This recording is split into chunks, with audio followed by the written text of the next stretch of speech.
Hello, everyone. Welcome to the Health Chats podcast. I am your host, Kelsey Grieveson, and today's episode is going to be on nutrition.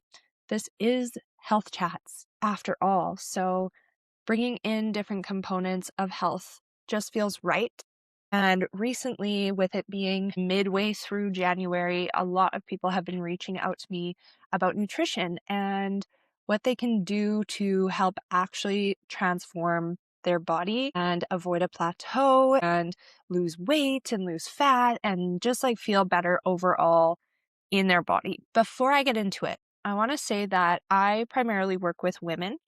I have worked with men, but I just find because of my own experience as a woman, I feel a lot more confident working with women and with hormones and working with like female metabolism because our bodies are just so different, men versus women. And so I'm going to talk more to women. If you're a man and you're listening, keep listening. Hey, maybe this will be helpful for your partner or a friend of yours that's a girl and like understanding what she's going through. It might be helpful in that sense.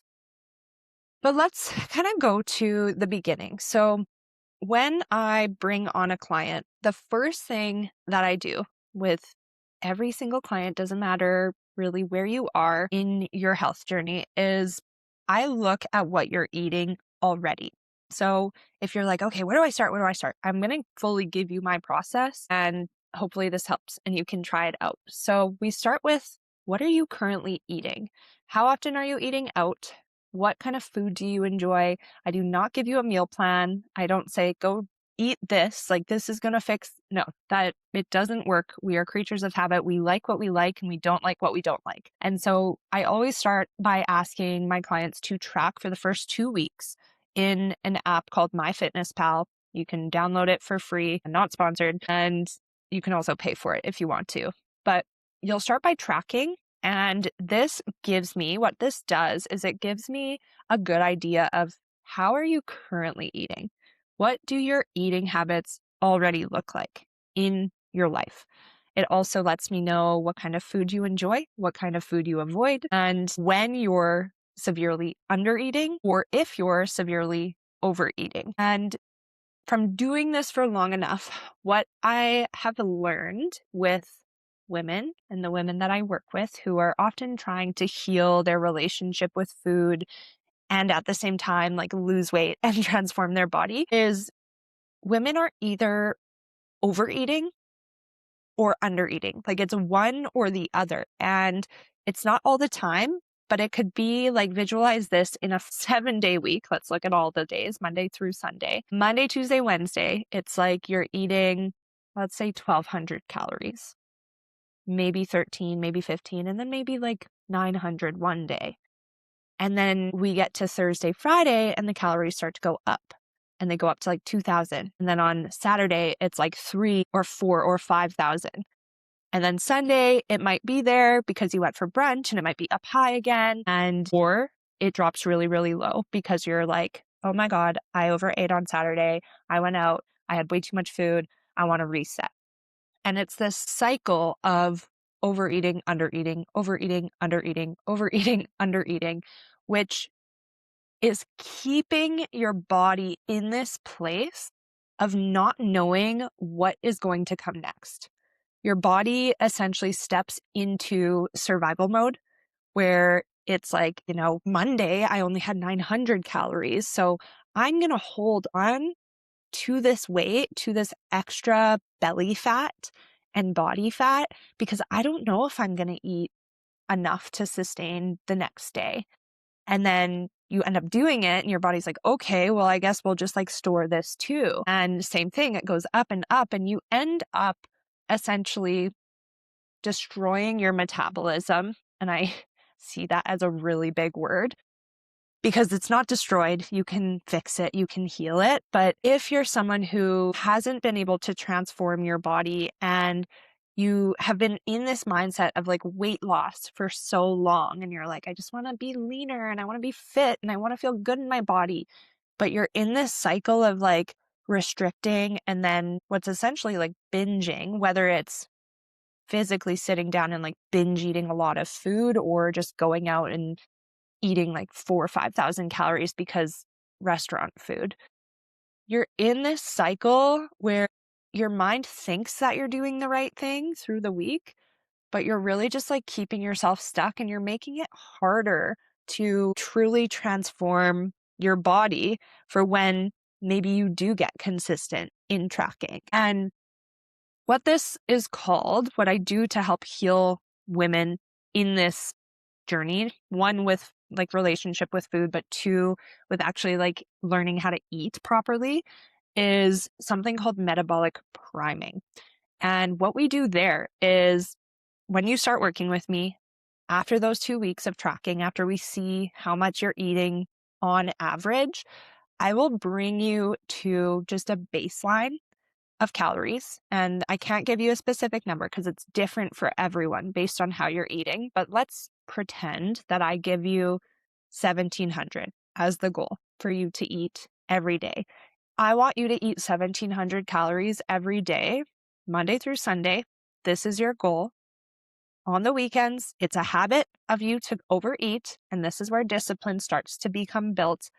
I don't want you to overeat. And at the same time, the desire to overeat, it shouldn't be there because through the week, you're actually feeling more full and you're feeling content at the end of the days with how much food you're putting in your body.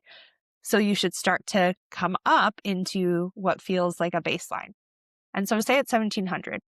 For the next few weeks, 3 to 5 weeks, I need to see you eating at that consistent level. And please don't take any of these numbers and try them for yourself because it's different for everyone. But we get you to that number where your body is finally consistent with what's being put in, with what you're consuming. And once we get there to just consistency, because habit is first, we need to have consistency in habit before we even talk about how can we burn fat? How can we build muscle? How can we do this? We need to see consistency.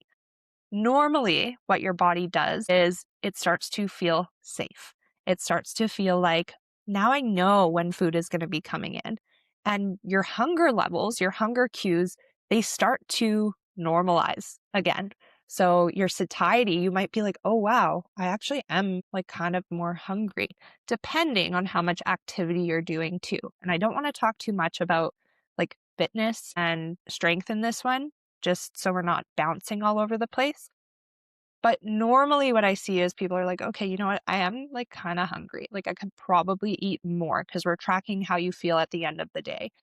And so then we'll up your calories a little bit more. And what you notice is after all of these years of yo-yo dieting and binging and restricting and binging and restricting is you were bouncing all over the place in terms of your nutrition that you never truly got a chance to realize like what your body can consume for fuel, for food.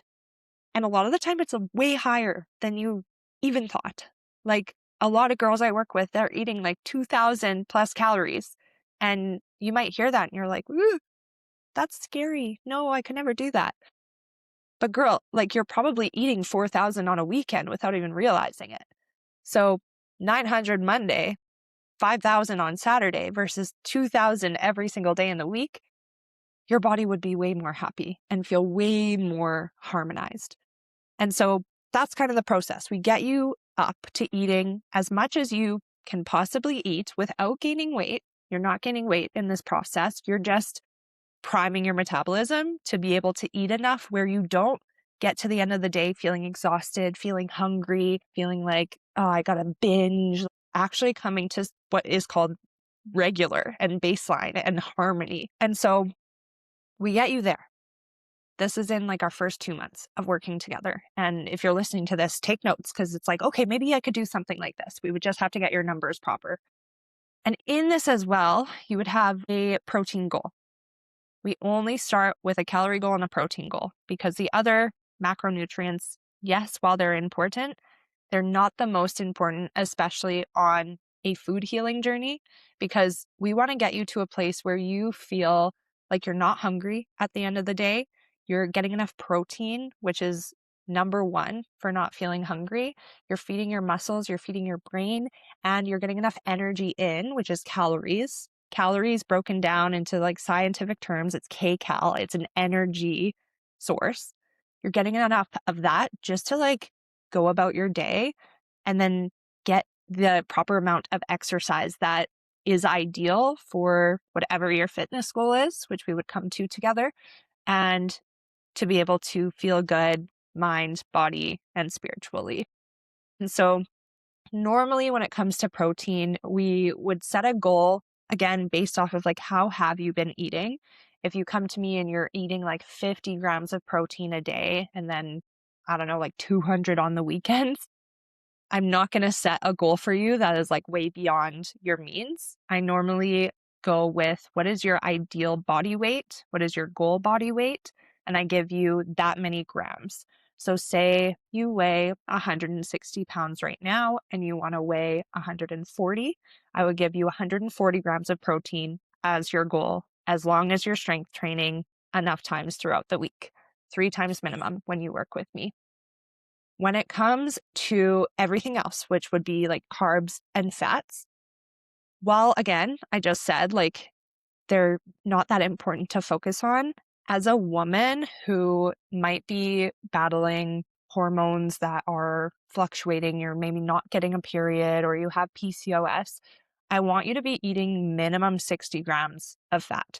So listening to this, if you're like, yeah, actually hormones are an issue for me as well, and you're like, I'm going to try out these numbers, minimum 60 grams of fat. As a woman, we need fat. We have more fat than men. Our healthy fat number is much higher than if you look at a man and what like their baseline is supposed to be.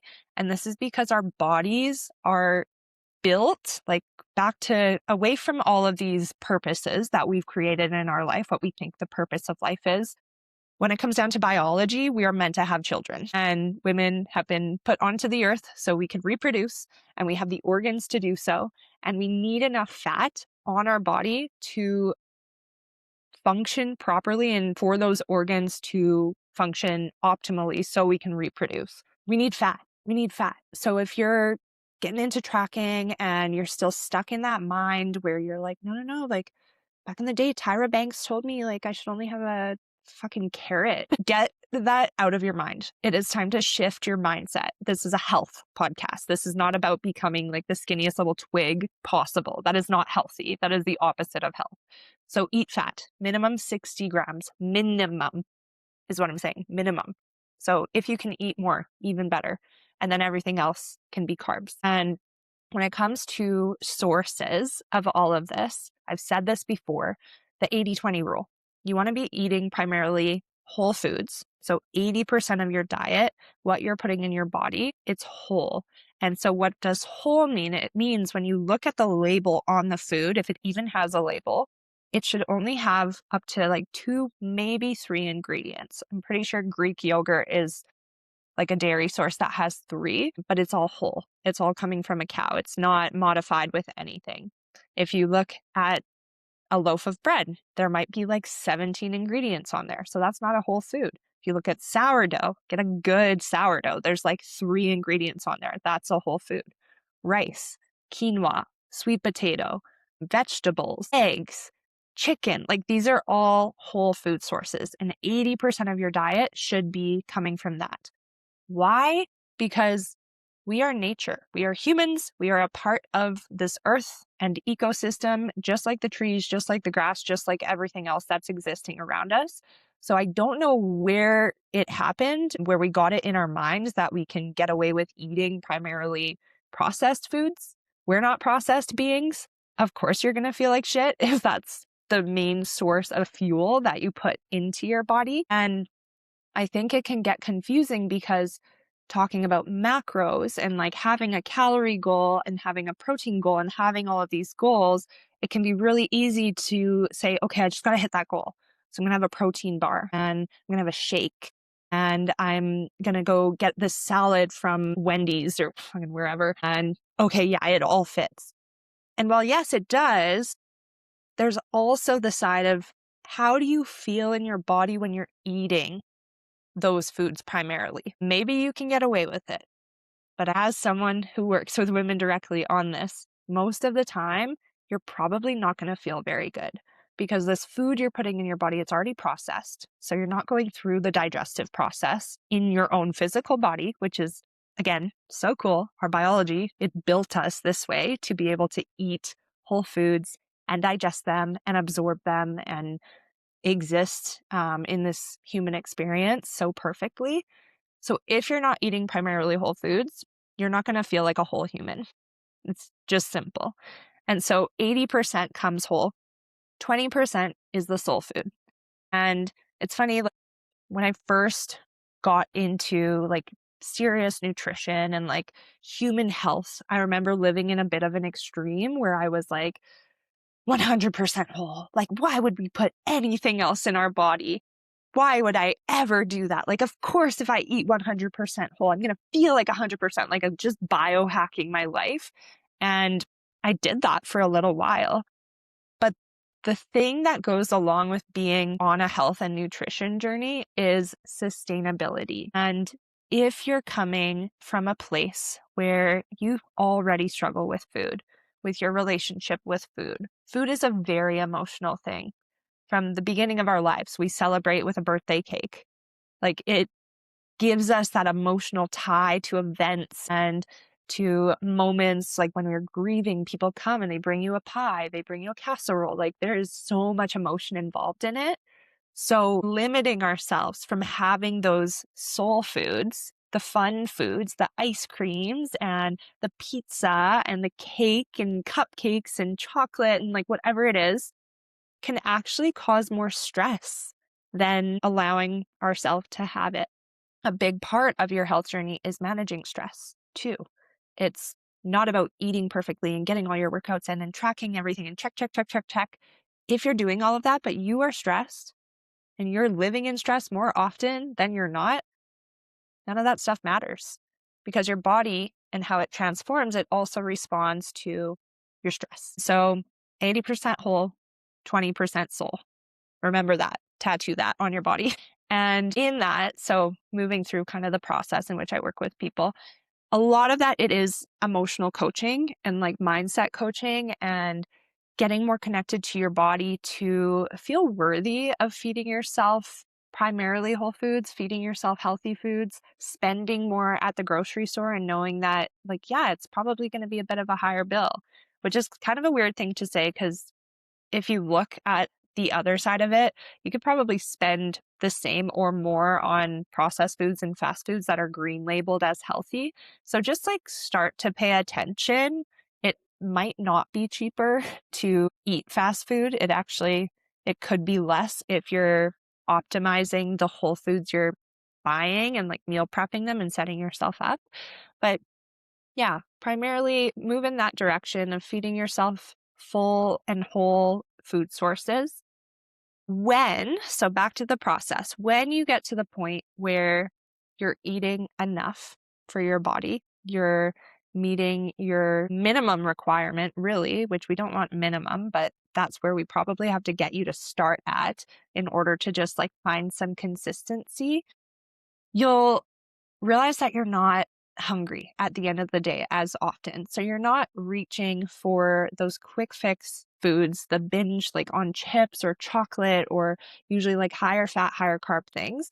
And so you end up spending less anyways because you're not reaching for it. Like you don't need it. You're getting all of your nutrients and everything from just like your basic 3 or 4 or 5 meals, depending on how big they are throughout the day, with protein and with fats.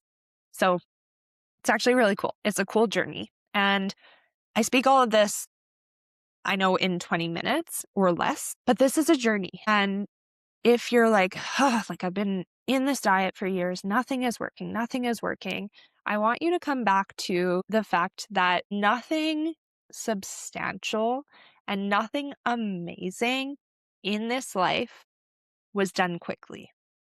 It took time, it took effort, it took patience, and it took consistency. And I know that's the last thing anyone wants to hear because our world is so fast paced we can get things like this, convenience things. We get a pill if we're feeling sick. We get food ordered and delivered to our house in 20 minutes. Like everything around us happens so quickly. But zoom out again and remember that nothing worth having comes quick or easy. It takes effort. And I really just want to like drill that in because I know for myself for the longest time I struggled with delayed gratification. I was always going for the quick fixes. But these last probably 7 years now, I've really started to understand and like have embodied delayed gratification in most areas of my life. And aside from just a body that I feel so confident in, that allows me to run and jump and lift and like travel and all of the things, aside from that, I just feel so much more harmony in my life. And I do believe food is medicine and it doesn't start at the end. Like, remember that too. It doesn't start at, okay, and now I'm eating enough and I'm getting them protein, and it's a journey. It's normally a journey. So be patient with yourself. I would love to talk to you about it. I would love to hear about your food journey and where you're at. So feel free to send me a message on Instagram. It's the best place to reach me at Kelsey Grieveson. And I will leave you there. I hope you have an incredible day, week, month, life, and we'll talk to you soon. Bye.